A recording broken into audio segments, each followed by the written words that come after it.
ಈ ದಿನದ ಸುಭಾಷಿತ. ಅಧನಾಃ ಧನಮಿಚ್ಛಂತಿ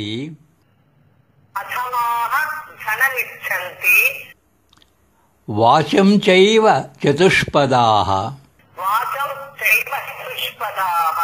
ಮಾನವಾಃ ಸ್ವರ್ಗಮಿಚ್ಛಂತಿ ಮೋಕ್ಷಮಿಚ್ಛಂತಿ ದೇವತಾಃ. ಅಧಮರು ಹಣವನ್ನು ಇಚ್ಛಿಸುತ್ತಾರೆ, ಪ್ರಾಣಿಗಳು ಪ್ರೀತಿಯ ಮಾತನ್ನು ಇಚ್ಛಿಸುತ್ತಾರೆ, ಮಾನವರು ಸ್ವರ್ಗವನ್ನು ಇಚ್ಛಿಸುತ್ತಾರೆ, ದೇವರು ಮೋಕ್ಷವನ್ನು ಇಚ್ಛಿಸುತ್ತಾರೆ.